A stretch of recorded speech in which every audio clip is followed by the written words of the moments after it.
So we've got the Essential Sound panel up, and we've got a Browse tab. And they've got music and sound effects both that you can select from. And usually, in general, the music and sound effects are they're purchased items you need to buy. But they make it accessible, like what they refer to as low-res versions, available to download and use in your comps, with the intent that, you know, if I downloaded this for a client, you know, for a client job, and I edit the whole thing together, whenever I'm done, I'm actually buying the HD music. So we've got all these soundtracks available to us, and they're pretty well grouped and labeled. We've got, you know, they've got it sort of outlined by moods, genres, and then there's a variety of different filters for tempo, that kind of stuff. So you can really kind of dig down into the types of music that you're looking for. Moods, you know, angry, dramatic, atmospheric, inspiring. I'm not going to lie, there's a lot of good corporate video kind of stuff in here, which just is, you know, kind of elevator music. But it does have some nice, when we get down under genres, start looking at it that way, it's all broken up pretty well. And for this particular one, I went in, I looked for something under rock just because I figured it would have some, I could find something with some pretty decent movements and decent cadence to it. You know, so you select whatever group, you know, whatever category it is you want to filter, and then just kind of sort through them, and, you know. Oop, here, let's do a new. So I'm not fighting with my composition. Let's do a new sequence with nothing in it. All right.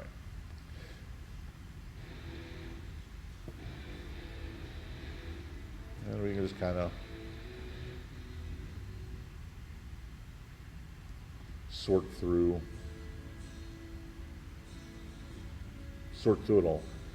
Literally thousands of tracks. I mean, it's kind of like Adobe fonts, you know. There's a boatload of stuff. You just kind of have a need, and you just kind of sort for it. I mean, you know, filter it as best you can, but you know, there's quite a bit of stuff in here. The one I ended up downloading was this one, which I didn't even really pay attention to the title of the track whenever I did this, but it works out pretty well. And once you find a piece of music that you like, you really just grab a hold of it. Actually, I'll come up here to this one since let's see. You just click on it and drag it over to your project panel, and it'll download it and drop it right in there.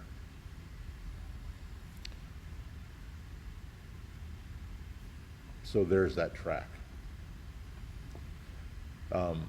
You know, pull out a variety of them so you can kind of test them, play with them, but you know, that's kind of how we use Essential Sound. There are, like I said, sound effects. I didn't use any out of here, but I would think if I needed, I need a car engine.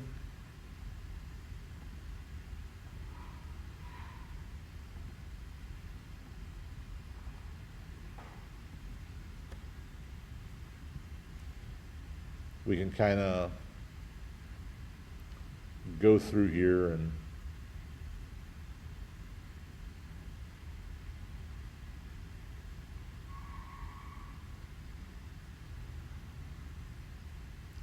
so there's quite a bit of stuff available. And it's just kind of nice because you can do it all through Premiere. You don't really have to go out to other websites, look for stuff. I mean, you can, without a doubt. I probably, to be honest, all the videos I've done, I probably have never used Adobe. I've probably never used Essential Sound to get them. I usually go to, there's a couple online ones that I usually use, and that's primarily because my clients, whenever I do it, they already have subscriptions to certain audio services, and it's just easier. But the stuff that Adobe Sound has is good stuff. The other place I always, and that's back to the same set of sites really, is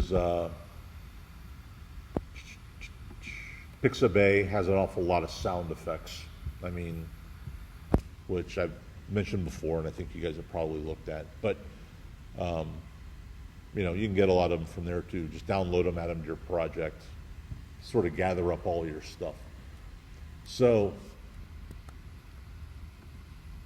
we can grab our sound from here, drop it in, and build out a composition. So, let's see. Yeah, I'll look at sound effects later. But, so there's all that. There's also an edit tab, which we can use to kind of help us edit our audio all together, because like I said, we'll have layered music, voiceover, sound effects, all that kind of stuff. And you've really got to give them the proper weight within your audio line. So Essential Sound helps with that as well. I don't have enough stuff in here really for this to do anything, but if I go back over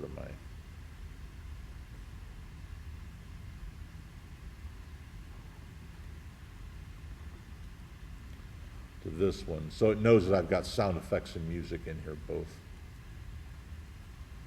And we can assign tags to different types of elements, and it'll help us normalize those sounds. That's something better left for another time when we've got some dialogue and that kind of stuff, because we can really kind of get into it. We've only got a couple things like this. It's a couple layers like this with no dialogue. It's rather easy to kind of balance all that. So we're not going to worry about it too much. But Essential Sound is where you'll get your audio from for your project, as well as any sound effects you need and that kind of thing. Although I really don't mind if you get sound effects from somewhere else, or even if you record your own sound effects. You're always welcome to do that too. So I also always find people that always wonder if they can do their own music, and that's fine too. I don't, but for grabbing stuff online, Essential Sound just makes it easy from within Premiere.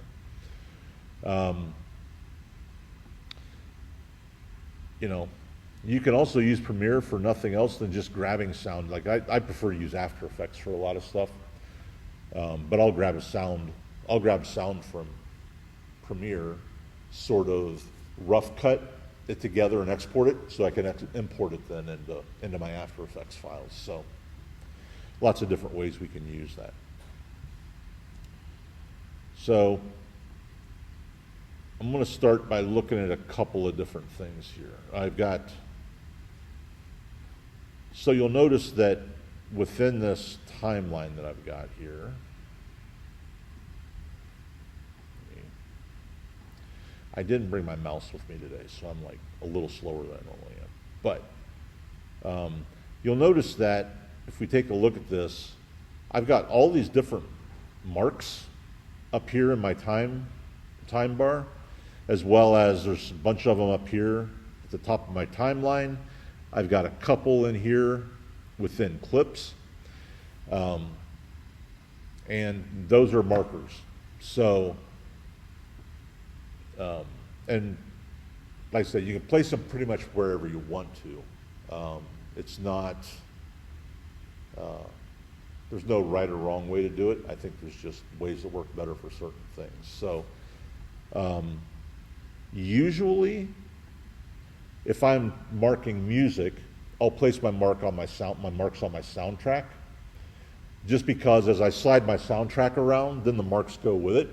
And those markers are generally areas that I've identified as good cut locations for my footage. So if I pop back over here into this sequence 2 that I created,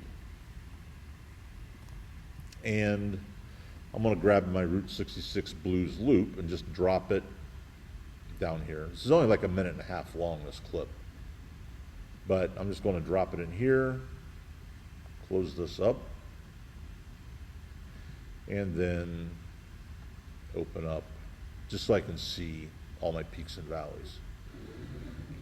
So what's kind of easy to tell is that based upon all these peaks and valleys, I've got lots of good cut points in this piece of footage. So, I mean, as far as a process to do this, I will usually listen to my track a couple of times, not even doing anything, just kind of getting a feel for it, which I'll only do once here because I've already listened to it a couple dozen times. But you know, it's easy to pick out spots. And the nice thing about it, I mean, I hear lots of spots in there that I can cut to. Doesn't mean I'm going to cut to them all, but there's a lot of spots I can cut to. So I'm just going to kind of start letting this play through. And when I hear spots, I'm going to set a marker. And setting a marker is super easy. You have your object selected, and you tap the M key on your keyboard when you're ready to set the marker. So if I just start playing this through,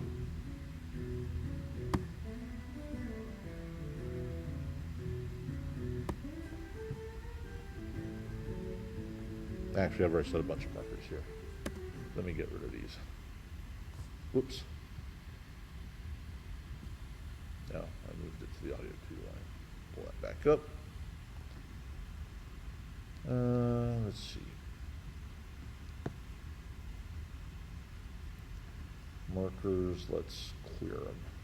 All right, now let's do that again.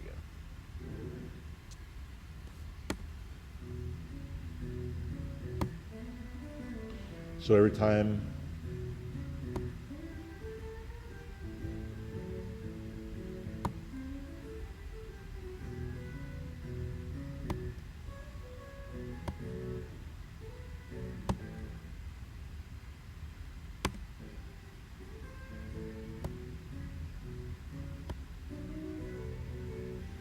so I can just go through my soundtrack and set markers that way, which gives me that nice visual reference to what I'm doing. Because, you know, as you're putting your, you know, it at least allows you to roughly cut your footage together in a quick kind of a way. You know, the thing about setting markers is you got to kind of consider your footage, your transitions, and the music kind of all together. So the markers and going by the waveform give you a good starting point, but a lot of times you really got to kind of make a judgment call of shifting cuts around and whatnot, just to kind of get them to fit right within that script. So they're good as a starting point, but you got to kind of use your eyes and your ears to make that final determination on where stuff goes. Tap the M key on your keyboard. M for marker. Yep. So we can kind of go through and set points like that. We can also set them within our composition. You know, if I'm listening to this, I could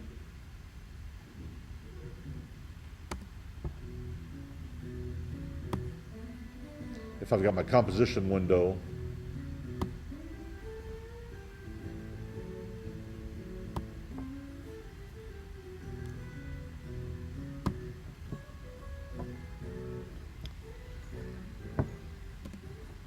so I've got them up here in my composition window now.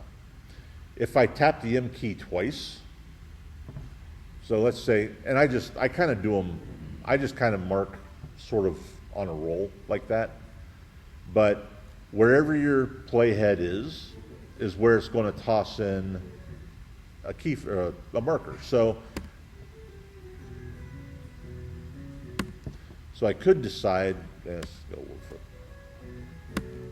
so I could just hit my space bar to stop my playhead and then tap M on my keyboard to set the marker. But if I tap it twice, it'll bring up a dialog box that allows me to set the color. So I could color code markers based upon certain criteria. Like I'm basically, within the soundtrack, I'm pretty much setting a marker as the guitar stops before that next little riff starts. But, I could, change my marker colors for one thing or another, and also put notes with them, give them names if I want to. So I could call this, maybe I want this to be where I actually start any video. I don't know. So when I do, and I'm right over top of it, I get that little icon right there. If I double click on it, actually click on it with the M key, it'll bring up that dialog box. So you can make notes, set cue points, a bunch of that kind of stuff. Or delete it, for that matter. Thumb through them, next, previous. If you get through it and you're really not happy with what you've got, it's super easy to modify these markers. You can click on them and slide them around, adjust them if you need to. There's a menu for markers. In and out, or our in and out points that we talked about before. Mark a clip, add markers from here, clear markers, we'll just remove them all, edit them. So there's a variety of different things we can do with markers. But markers are very helpful for just sort of arranging stuff. So,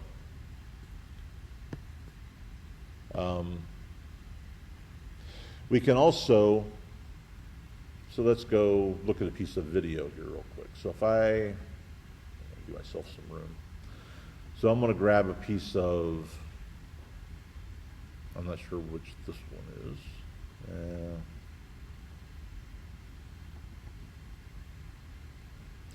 So let's look at this one. So when I double click on this video down here in my project window, it brings it up in a source viewer. So this is outside of my timeline. It's, I haven't placed it in. It's not part of my sequence. I could set markers here as well. And that's, kind of scrub through, identify the parts of it that I like. Like I kind of, maybe impartial from roughly here. I can set a marker down through, say, here, and set a marker. So I know that that area within this clip I like.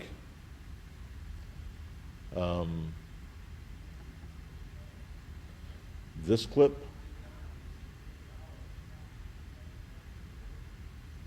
I really don't, I think for my composition, I really don't want to see a lot of modern traffic. So I think that I kind of like more from about this point, set a marker for that.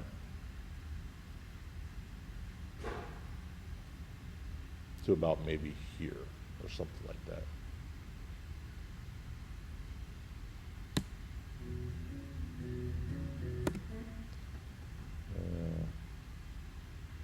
Yeah, about there. I hit the wrong key. My intent originally was to use this at the beginning of the video, and I've got one that actually says end, that marks the end. I was going to use that. I never really quite finished that edit out. But, so we can set markers for all of these different reasons. And what I kind of expect with your projects that you're going to work on is that as you work your way, sort your way through the footage, you'll identify clips you like overall, but there's going to be specific sections that you like over others.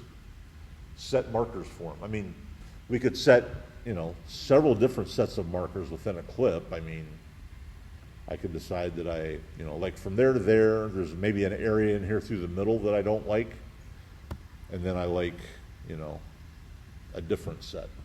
So, set markers for those reasons. But pretty much anything you work with, you can set a marker for.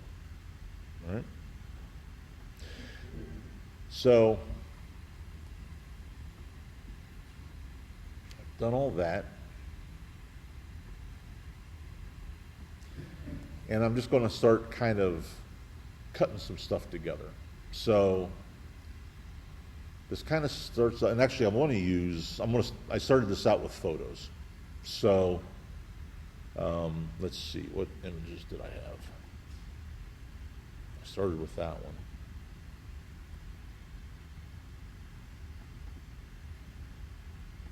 That was from something else. This one, I love this photo. This is cool.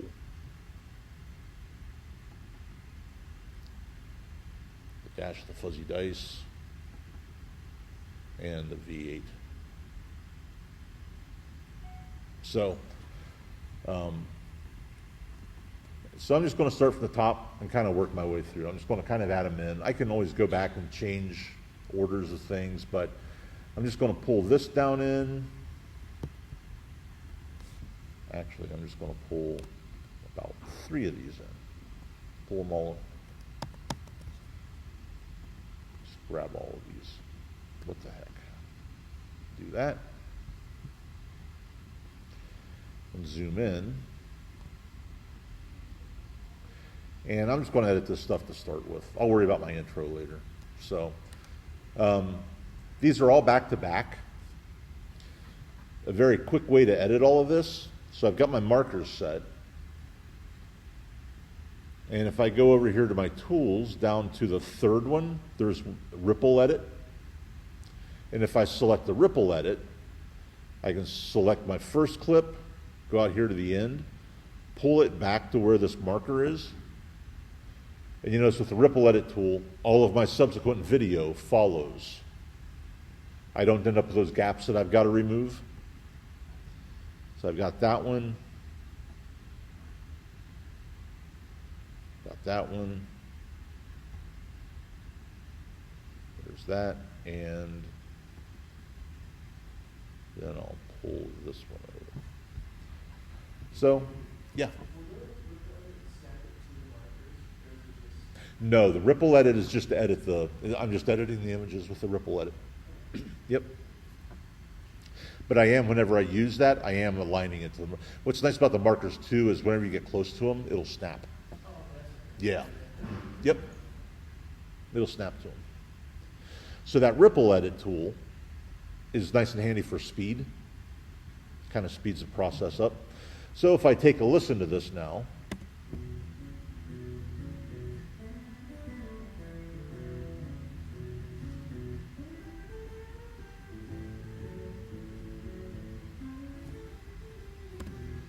and I've pretty quickly timed out this set of images. Usually this is just the process I use. I use this process on almost everything, actually. I'm one of those people that starts very big and very broad, and then I work my way down into details. It's like, I want to get stuff roughed in as quickly as I can, and then I want to go back and fine tune it and edit it. So, that's just generally kind of the way that I prefer to work. Which clip is this? Yeah, I didn't use this one before, so we'll drag this one over here. I want one more clip, I think. And I'll just pull this back to about here. All right. So I've got all that. Now I really need to go back in, and my footage is all kind of all over the place. Because they're photos, they're bigger than the 1920 by 1080, so I got to kind of do all of that fun editing. So let's grab this image, and I'm just going to, you know,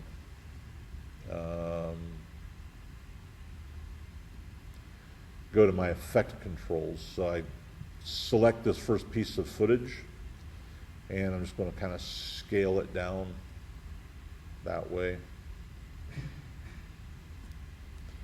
So I'll just go through here and kind of scale stuff, get it all sized.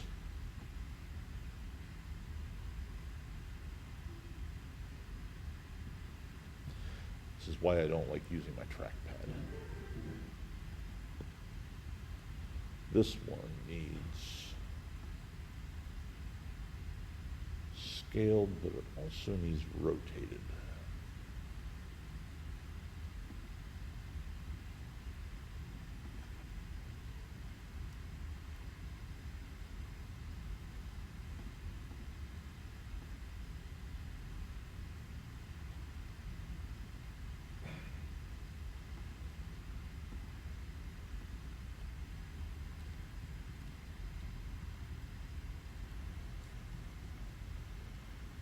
That's pretty good.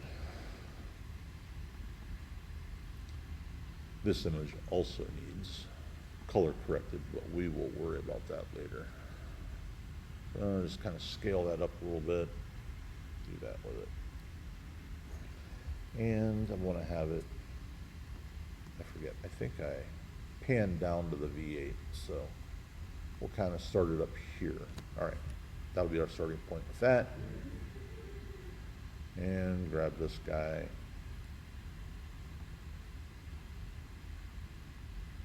It's pretty good.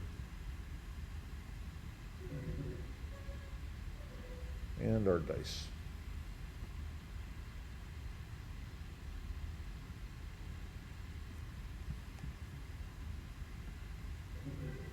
All right.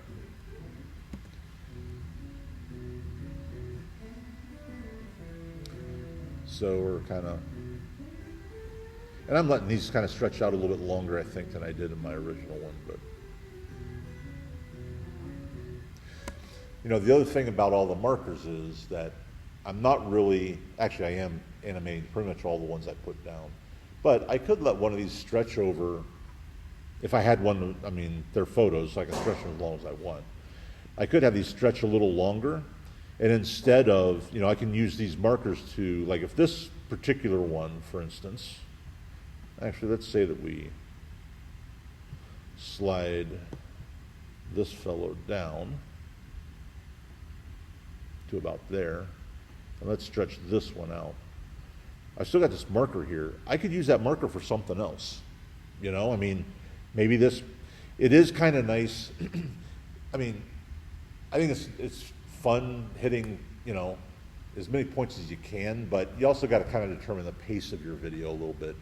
Plus, sometimes when you've got a bunch, especially if you've got a bunch of cuts that are kind of quick, one after the other, it kind of gets a little bit exhausting for the viewer. So having a clip that lasts a little bit longer to give them kind of a rest, a moment to breathe, is a good idea.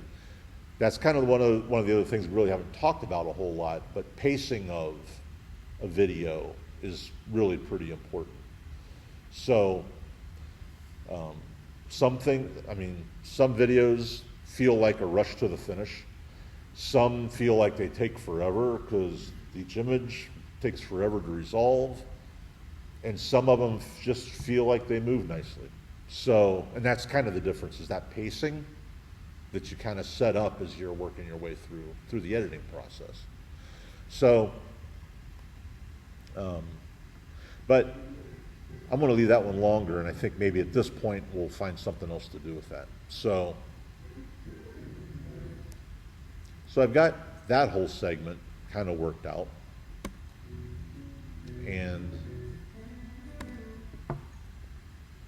but they're all still images. I need some movement in all of these.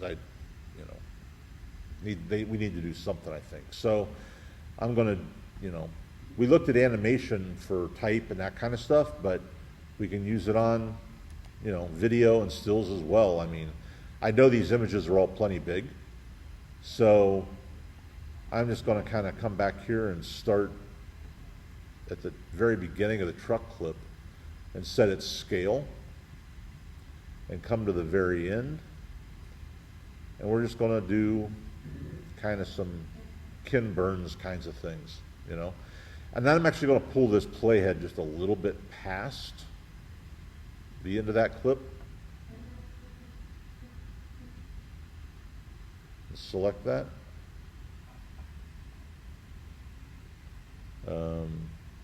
Oops, I think when I set my first keyframe, I didn't have my, all right. So I need to set my scale for the beginning of that. And then I'll just come across here, and I'm gonna come just a little bit past that clip, because what I don't wanna have happen is to set my keyframe too short and have it actually stop before the transition happens. So I'm just gonna pull a little bit past it. Or maybe I'll put it right on the end and I'll pull it past it. We'll do that. I'm gonna scale it up some. That's at 33 now. And actually, I kind of want to do my position as well. I kind of think I want to position that, kind of draw on the truck. So I'm going to set a position there, 2. And then here at the end, let's kind of scale this up some. And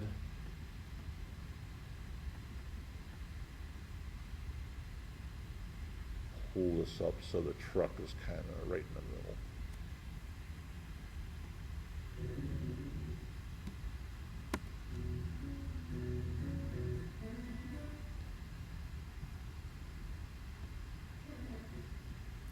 And I got a double keyframe, so let's get rid of that one. That's the problem.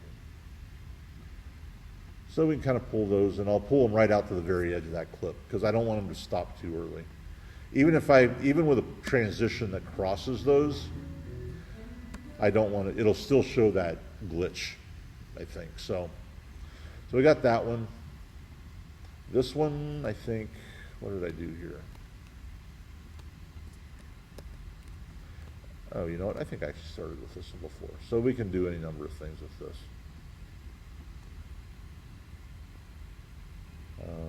So I got this.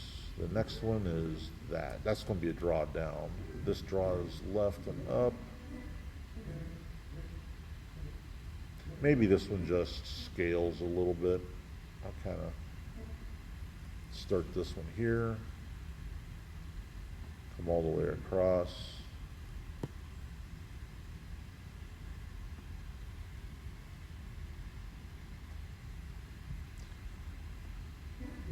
Sometimes I don't even have to move a lot. Just something really slow and subtle is kind of nice.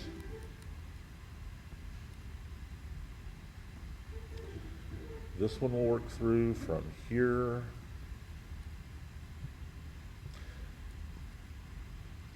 Set our position. And by the time I get to the end,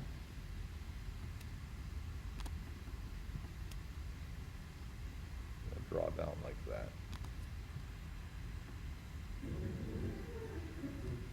And I'm not really paying a whole lot of attention to easing here just because I'm going to put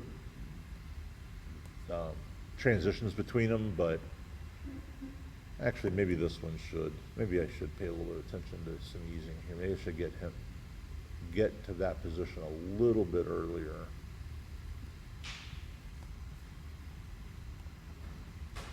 Kind of ease into it.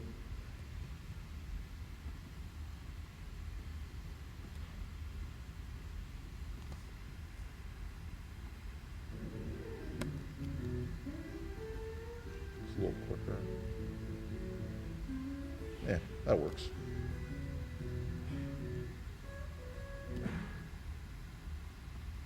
And then this one is the one I got that extra spot in.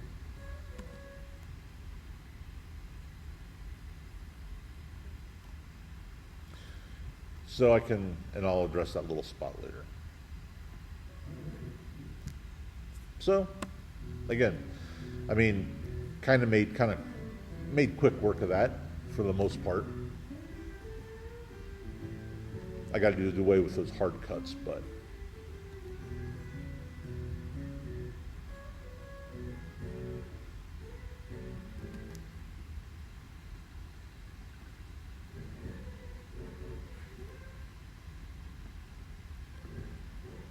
all right. So that's just kind of a fast and easy process to kind of work to quickly put a composition together.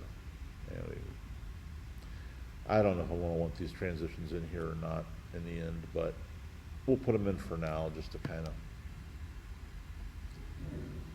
give it a little finishing touch.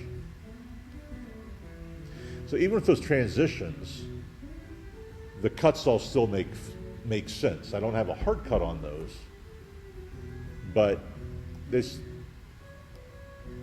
still very reasonable, you know?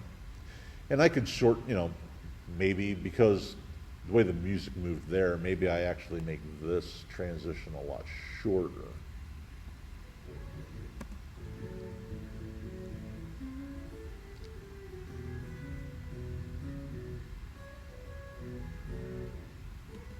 So that transition happened a little quicker, you know, because the note was a little more decisive. All kinds of things that you can think about while you're editing stuff together.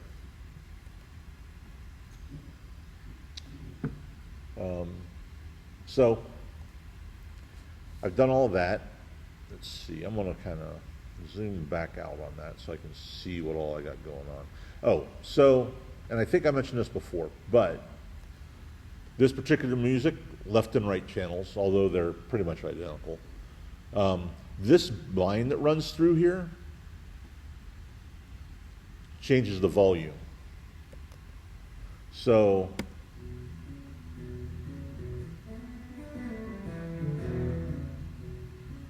I can kind of manually do that there. But I can also, so let's take a look at this selected. Let's take a look at our volume, and here's our level. We'll make sure we set it back to 0 because it was pretty good where it was. So maybe, and I don't have a piece of dialogue here, but maybe we have a piece of dialogue that starts right here. So our music comes in kind of strong, and then we got this voiceover that starts, this dialogue that starts. We're going to want to dial our music back, right? So we can set a keyframe for that. And you'll notice down here on this line, it puts a little keyframe marker in. And we'll just slide across a little bit. We're going to drop. And see when I drop that audio, see how that line changes?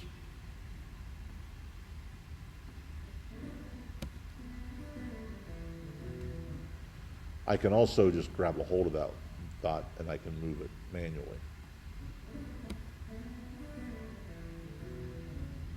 So we dropped our audio level there a little bit. And they're just keyframes. And what can we do with keyframes? We can ease them if we really want to.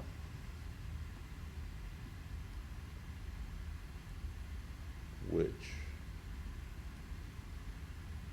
this is a subtle drop, but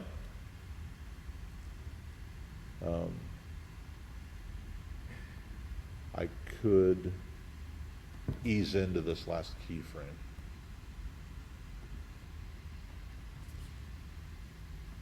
So maybe that's a sharper drop off, lasts a little longer. Ooh.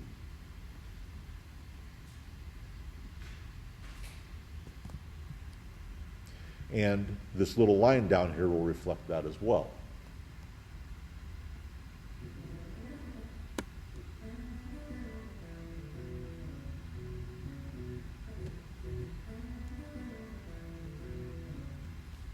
So we've got a lot of control over how our audio kind of plays in there. Messing around with the sound is actually one of the things I enjoy most about Premiere, to be honest, but I don't know. Since I've been working on this demo, I've kind of enjoyed this whole thing. I enjoy Premiere a lot as long as I have good subject matter that I like. So, but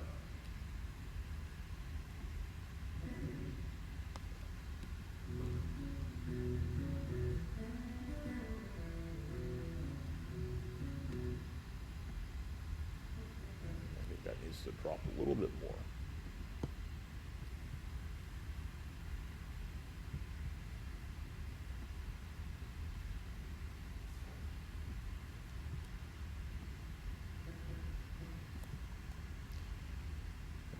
Drop that to 5. There we go.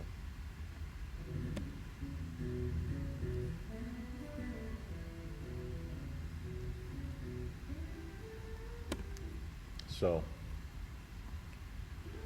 we can obviously bring it back up, do whatever else we need to with it. So what is next? Let's see. Let's shorten this up. So we've got, and I think maybe I didn't mention this before, but a couple of things. We've got, by default, we have 3 video tracks, and we've got 3 audio tracks. We can add more if we need them. By going up here, where was it?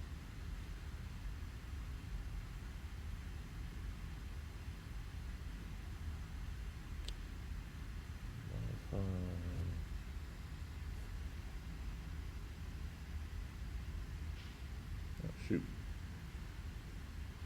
I forget where I add new tracks at. It's up here somewhere.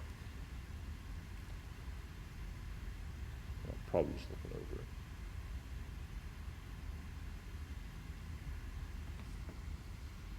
it. Might.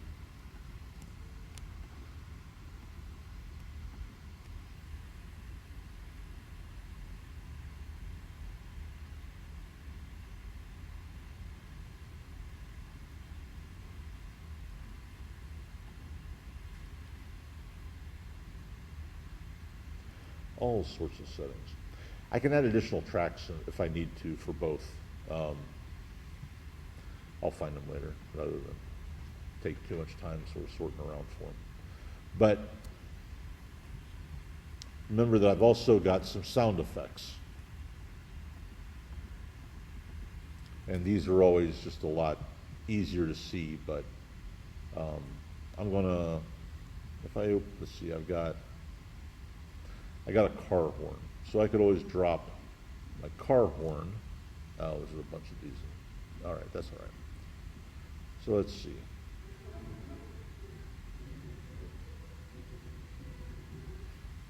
Maybe this is what we do with this other marker.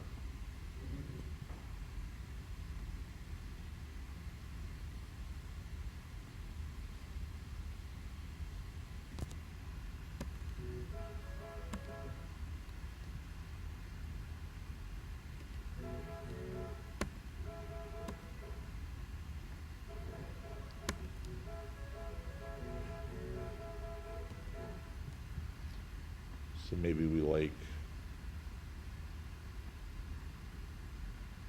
this set of 3.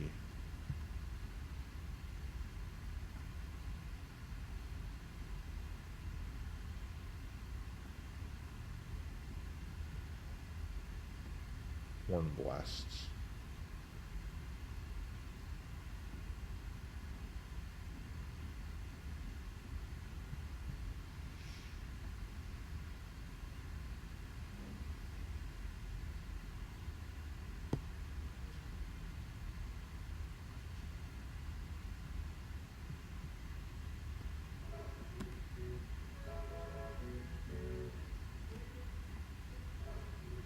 So we can layer our sound effects in that way.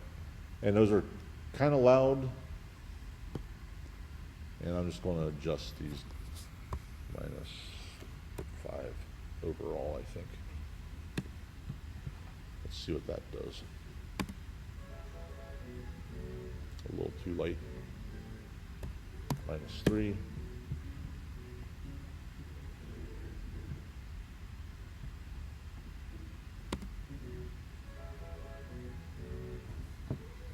All right. You know, we just kind of look at those waveforms and use that to identify what it is we want to do.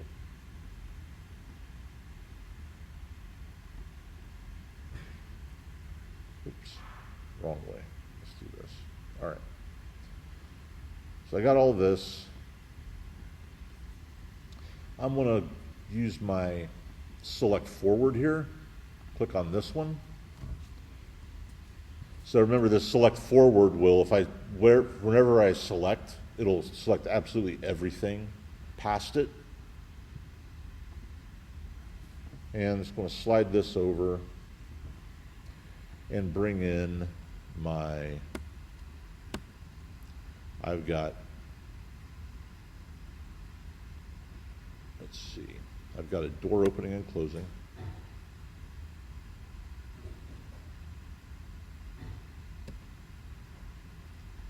And actually, I like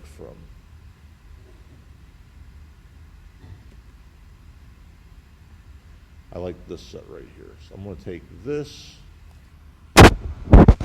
set an endpoint, and right after that, set an out.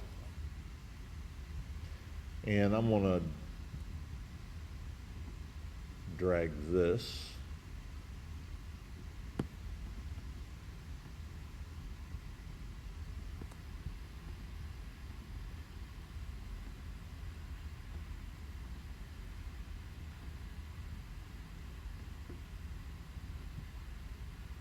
Can I drag audio that way? Maybe I can't drag audio that way. I thought I could.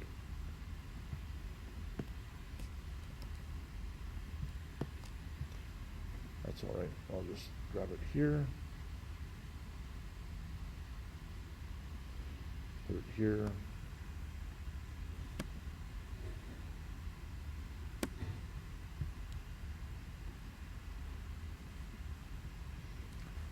So it.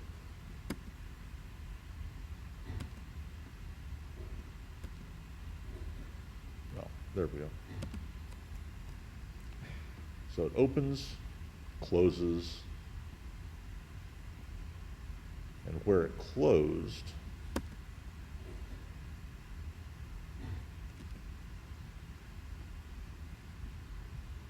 is where I actually put my title.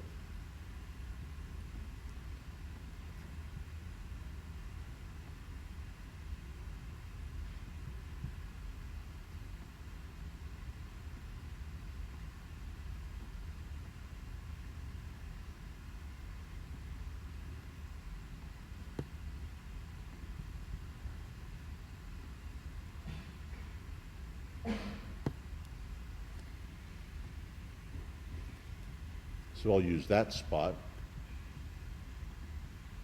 to grab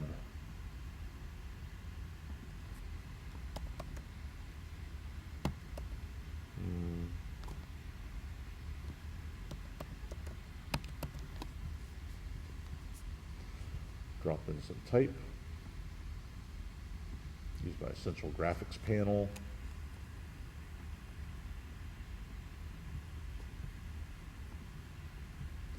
scale it up, or size it up.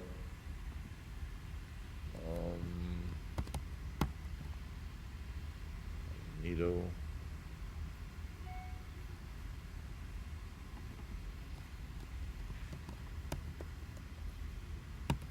There we go. Something, just a little period. All right, but it's just going to start right there, so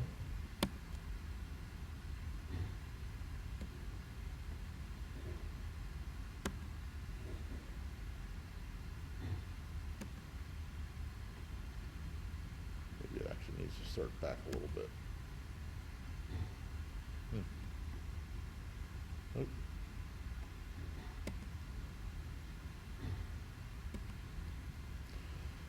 that.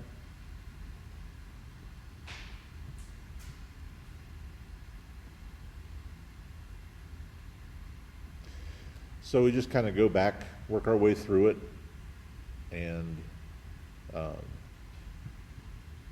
work in our sound effects and our other fun stuff. So we've got our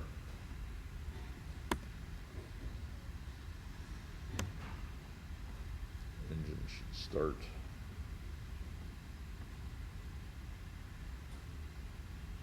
After that,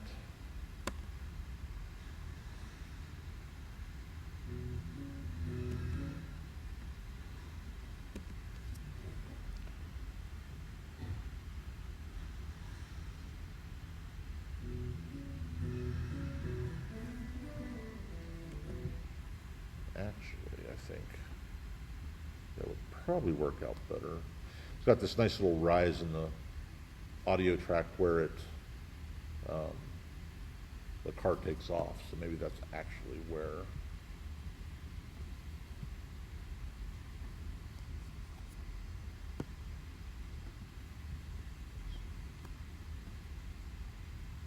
I should do that. Let's try that. Cruise comes back here. All right.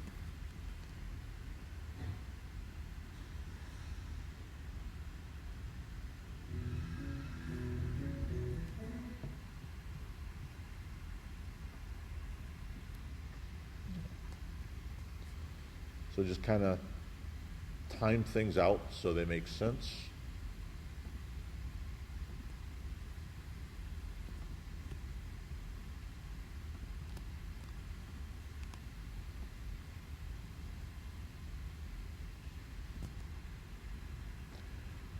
And edit away.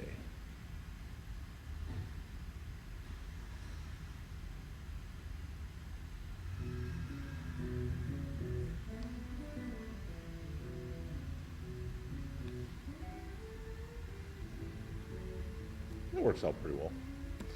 So whenever we're listening to our audio tracks, watching our sound levels, that's probably actually pretty good. It could probably stand to be a little louder, but you don't want them to creep up into that red range. So kind of keep those in mind.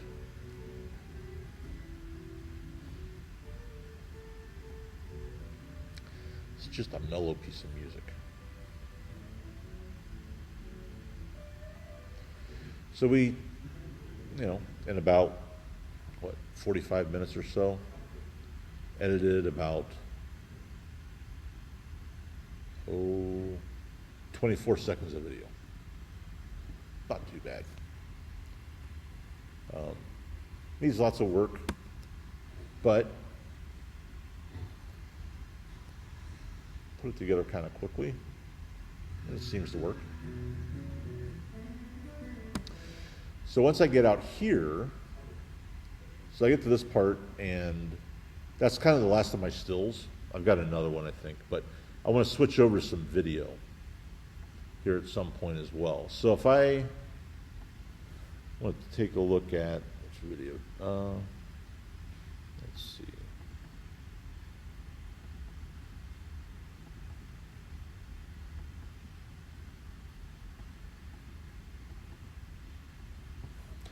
I do like this piece of video. All right, so I'm just going to drag this over here onto my timeline, and if I zoom in on it,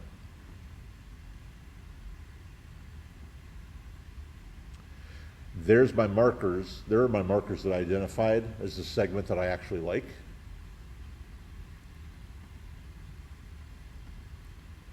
So I can just quickly edit into those markers.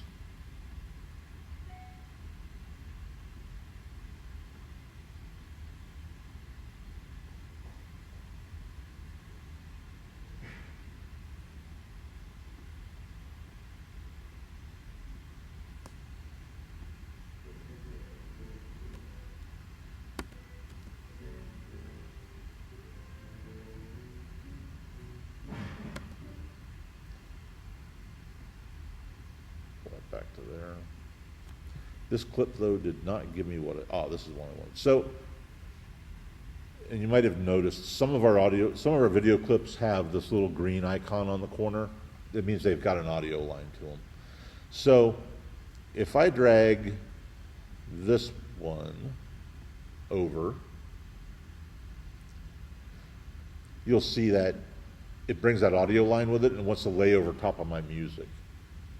So I'm going to actually drop this to the top line so that it splits, because we want the video and the audio are going to stay on similar tracks. So if my video is on video track 2, my audio is going to be on audio track 2. And we can actually, I don't know,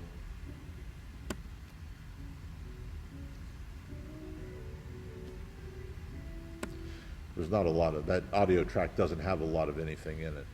And I probably don't even want it. If I don't, I've got a couple of different options. I can either simply mute it by coming down here to the M and clicking on that, and that'll mute that audio line. The thing is it'll mute the entire line. So if I've got a couple of pieces of audio on that line, I want to keep one but not the other. I don't really want to use that one. So I can also, see if I remember this right.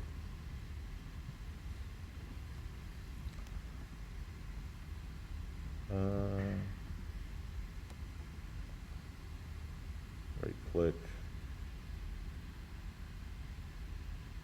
We can unlink the audio and the video by going to this unlink option on our contextual menu. That breaks them. And then I can select that audio line and I can delete it if I want to. So I can either mute it or I can just delete it entirely. It's kind of up to you. But you do want to watch, if I were to lay this on, now I can pull this back down into my, back down into this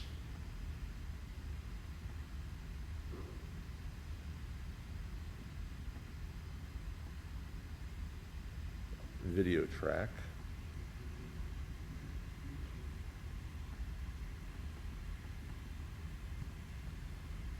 Effect controls, I don't know, scale that down some.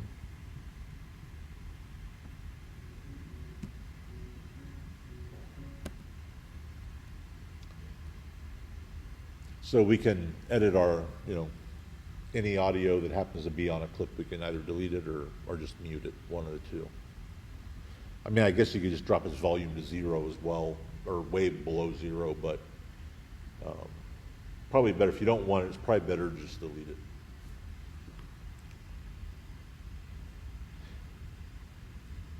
Any questions about any of that? I kind of ran through a lot, but